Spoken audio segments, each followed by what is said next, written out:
на Бога и тоа му се прими за оправдание. И така, оние што веруваат се благословени заедно со верниот Авраам. А сите оние што се од делата на законот под клетва се, отие напишано: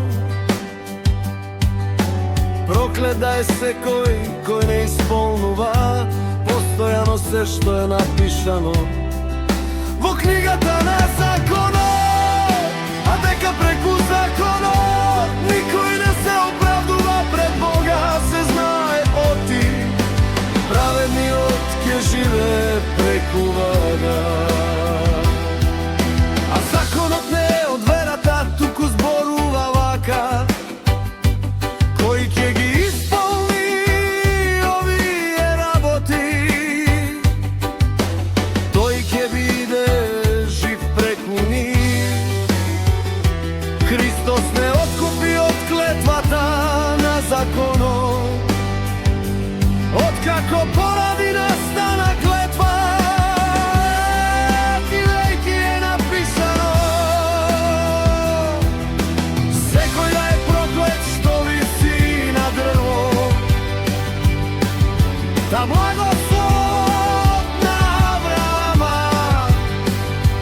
да се распространи над незнабожците, за да го добиеме ветениот дух преку верата. Браќа, зборуваме на човечки начин и утврдени од човечки завет, никој веќе да не го растури или дополи. Оти ако наследството е по законот, тоа веќе не е според ветувањето, а на Авраама му го дарува поветување. Преко верата.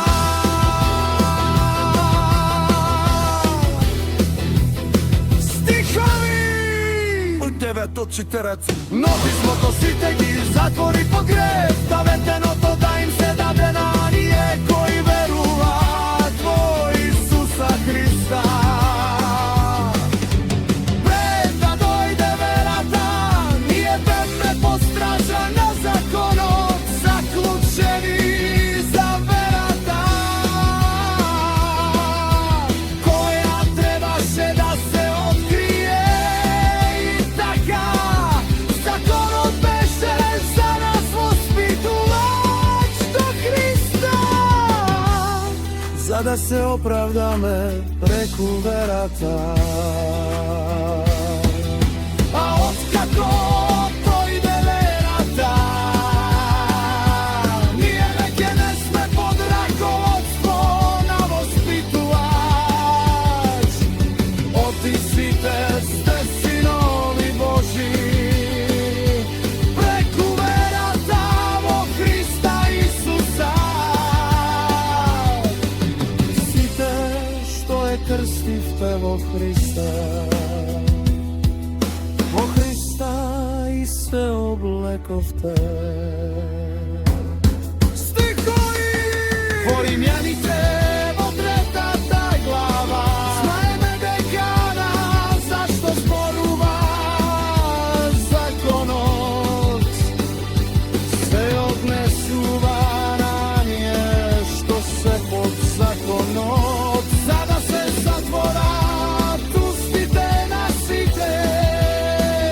И така целиот свет да стане виновен пред Бога, зашто преку делата на законот пред него нема да се оправда ниту еден човек, бидејќи преку законот се познава гревот. А сега без законот се јави Божјата правда, посведочена од законот и пророците. Божјата правда преку верата во Исуса Христа.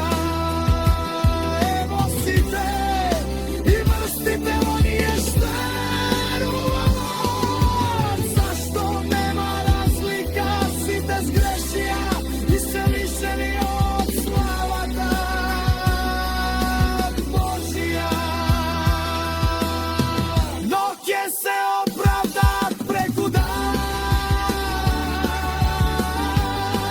со Божјата благодата преку откупот во Христа Исуса, преку верата. Те пак по фалбата сега таа е исклучена, а според кој закон? Според оној на делата ли? Не, туку според законот на верата. Така не заклучуваме дека човекот се оправдува со верата, а без делата на закон.